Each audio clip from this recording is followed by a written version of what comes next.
Welcome to the future. PBS Digital. Hello, Hi. my name's Kim Martin. I'm a senior finance major here at the university. My question is, how do you instill ethical leadership throughout your organization? And to begin with, how do you know that the management one level below you is making decisions that would parallel your own? We have all the money we need. You know, we'd like to have more, but we can afford to lose money. But we can't afford to lose reputation, not a shred of reputation. And therefore, I ask the managers, I ask them to judge every action they take, not just by legal standards, although obviously that's the first test, but also by the test, what I call the newspaper test. How would they feel about any given action if they knew it was to be written up the next day in their local paper, to be read by their family, by their friends, by their neighbors, written by a smart but kind of unfriendly reporter.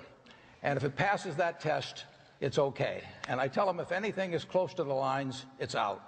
And they can always call me if they wanted to check something. But if they call me, there's something wrong with it probably anyway. So, and that's about it.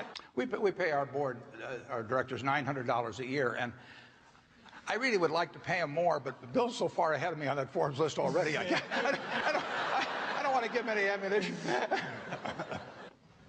Hi, my name is Pamela Bracey. I'm a senior marketing major here at the university. And if you guys decided to drop a $100 bill, would you bother going back to pick it up, or would you let a lowly college student like myself go get it? If he drops 10 cents on the floor as he walks out and he doesn't pick it up, I'll pick it up.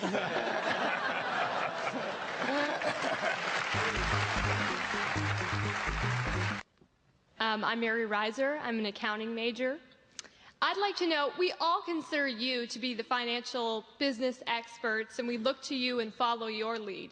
But when you need advice and feedback about an idea or decision, I'd like to know, who do you go to? Well, usually I look in the mirror, to be perfectly honest. Hi, I'm Marissa Pont. I'm a senior management major. Obviously, as a public, what we hear most about are your successful investing in ventures or the new products that you develop that work out.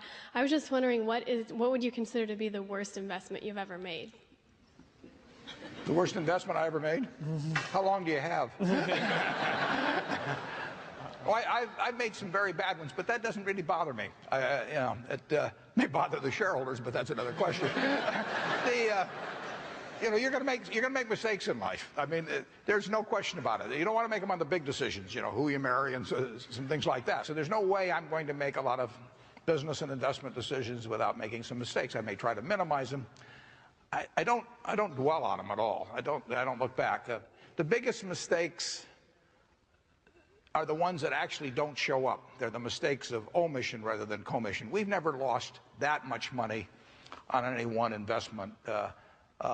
But it's the things that I knew enough to do that I didn't do. We have missed profits of as much as, you know, maybe $10 billion in things that I knew enough to do and I didn't do. Now, the fact I didn't buy Microsoft way back is not a foregone opportunity because I didn't know enough to make that decision. But there have been other investments where I did know enough to make the decision, and for one reason or another, I either didn't do it at all, or I did it on a small scale. I was sucking my thumb when I should have been writing checks, you know, basically. And you know, those don't show up. You know, there's no place where it shows missed opportunities, but I've missed some big ones. The triumphs in life are partly triumphs because you know that everything isn't going to be a triumph. I would never get too hung up on mistakes. I know a lot of people that really agonize over them, and it just isn't worth it. I mean, tomorrow's another day, and you live it forward and just go on to the next thing. Hi, my name is Morel Wax, and I'm a freshman international business major.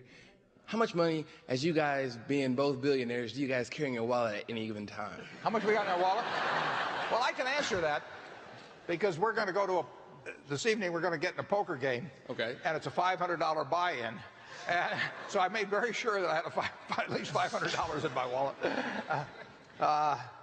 I have a little more than that, but I don't carry around a lot of money. Bill? No, actually, a lot of times, it's weird, I don't carry a wallet at all.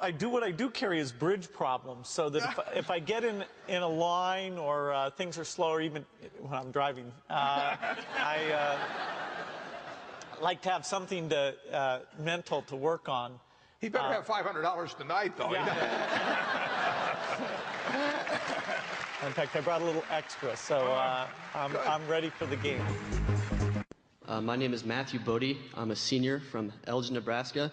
Several Eastern European countries have successfully enacted a flat income tax, and now there is growing pressure in Western Europe to do the same. Would you support the United States adopting a flat income tax, and why or why not? Well, I wouldn't support it. You'd be amazed how flat it is already. If you look at both the payroll tax, which is over 12% now, and that applies on the first $80,000 or $90,000 of income. So Bill and I pay practically none of that in relation to our income. The people that work for us, it's a big, big tax. So if you take the tax that my assistant or anybody in our office pays, they've got 12% on that first $80,000 or $90,000, and then they have the income tax. And their tax rate, literally, in many cases, is not, well, it's the same and maybe even higher than my own tax rate, since they cut the rate on capital gains to 15% and dividends to 15%. So what has gone on in this country in the last, well, in very recent years, is a huge benefit to the very rich, and not that much relief to people down below. And people, when you read about tax rates, they usually leave out the payroll tax, and they don't refer to this 12 and a fraction percent. So we have come, in my view, to a taxation system that's much too flat in this country, and frankly, I think that Bill and I should have a higher tax rate on the income we get. We pay a lot of taxes, but it's really at a very low rate, and it's a rate that's less than half the tax rate that I was paying 25 years ago when I was making a lot less money. They have really taken care of the rich. I could spend the rest of my life, and I could have done this 20 years ago, and actually pay no federal income tax, because I could have taken my Berkshire Hathaway stock, borrowed some money against it every year to live on, and when I died, then the estate would pay off the debt on it. But I could have gone through my life, a good bit of my life, without paying any income tax whatsoever. And I frankly think it's very unfair.